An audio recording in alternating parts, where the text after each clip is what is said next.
Hello friends, நம்ம favourite சீரியலில் அடுத்து என்ன சுவாரஸ்யமாக நடக்குது அப்படின்னு சொல்லிட்டு பார்த்தீங்கன்னா, இந்த தீபிகா இருந்துக்கிட்டு ஏதோ இந்த கங்கணம் கட்டுன்னு சுற்றிட்டு இருக்காங்க அப்படின்னு சொல்லிட்டு வாங்க இல்லையா.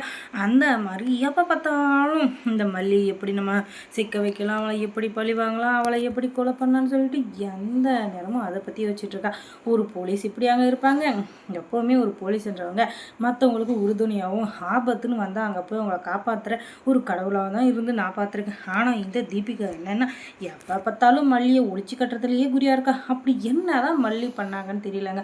ஆனால் அதுக்கு பின்னாடி பெரிய கதை இருக்குது அப்படின்னு சொல்லிட்டு மட்டும் எனக்கு நல்லா தெரியுது. ஆனால் என்ன கதைன்னு சொல்லிட்டு எனக்கும் தெரியல. உங்களுக்கு தெரிஞ்சிருந்தா ஏதோ சின்ன சின்ன இன்ஸை வந்து கமெண்ட்ஸில் சொல்லுங்கள். அதை வச்சு நம்ம டெவலப் பண்ணிக்கலாம். அதுக்கப்புறமா இப்போது அந்த போலீஸ் ஸ்டேஷனுக்கு வந்ததுக்கப்புறமா இவங்களை மேலே இல்லாத இருக்கிற பழி எல்லாத்தையும் போடுறாங்க.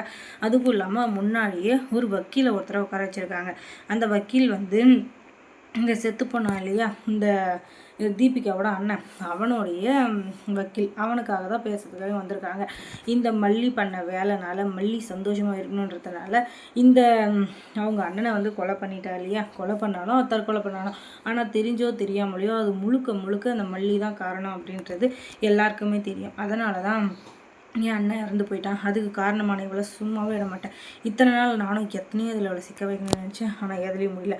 ஆனால் இப்போ உண்மையான தப்பு பண்ணியிருக்க எதுக்கும் இவளுக்கு மன்னிப்பும் கிடையாது, இவளை நம்ம இது பண்ணவும் கூடாது, தப்பிக்கவே கூடாது அப்படின்னு சொல்லிட்டு இவளுக்கு சரியான பாடம் கற்றுக் கொடுக்கணும் அப்படின்னு சொல்லிட்டு இவங்க வந்து சரியான இதில் வந்து காத்துட்ருக்காங்க. ஆனால் அதில் இவங்க ஜெயிச்சாங்களா இல்லையா அப்படின்னு சொல்லிட்டு பார்த்தீங்கன்னா அதுவும் படுதோல்வியில் முடிய தான் போகுது அப்படின்னு சொல்லிட்டு விஜய் இந்த நினச்சிட்ருக்காரு.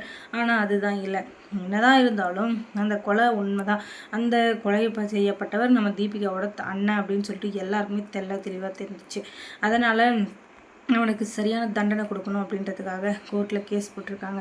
அந்த கேஸ் விஷயமாக தான் வர சொல்லியிருக்காங்க. இப்போ நாங்கள் உன்னை அரெஸ்ட் பண்ணியிருக்கோம், நீ ஜாமீனில் கூட வெளியே வர முடியாது, உன் புருஷன் தான் ஜாமீனில் வெளியே வந்துட்டேன் அப்படின்னு சொல்லிட்டு தக்கான குச்சின்னு இருக்கான்.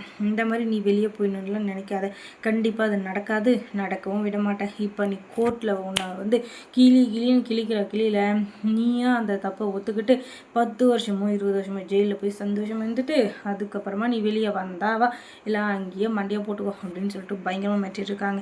மறுநாள் கோர்ட்டுக்கு கூப்பிட்டு போகிறாங்க. அங்கே போய் யாரும் என்னென்னு தெரியாமல் முழிச்சிட்ருக்காங்க நம்ம மல்லி. அதுக்கப்புறம் தான் சொல்கிறாங்க, இப்படி தான் என்னுடைய அண்ணன் வந்து இந்த வேலைக்காக போயிட்டுருந்தான், ஆனால் உன்னுடைய சுயநலத்துக்காக விஜய்கிட்ட சொல்லி அவனை வேலையை விட்டு நிறுத்திட்டேன். அதுவும் இல்லாமல் அவன் மேலே தப்பான ஒரு பழியை போட்டு அவனை வந்து கொலை பண்ணிட்டீங்க, தற்கொலை பண்ணிக்கிட்டான். அதுக்கு காரணம் நீ தான்.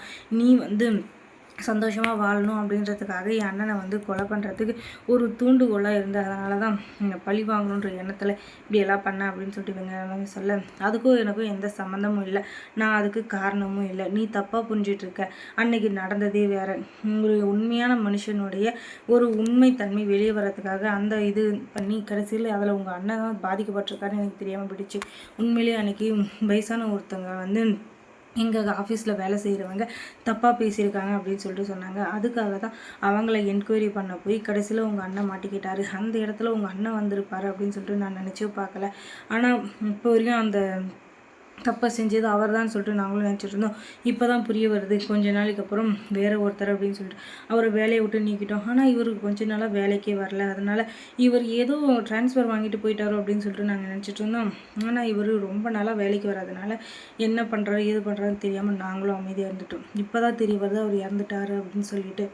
ஆனால் உண்மையிலேயே சொல்கிறேன், அவருக்கும் எங்களுக்கும் எந்த சம்மந்தமும் கிடையாது.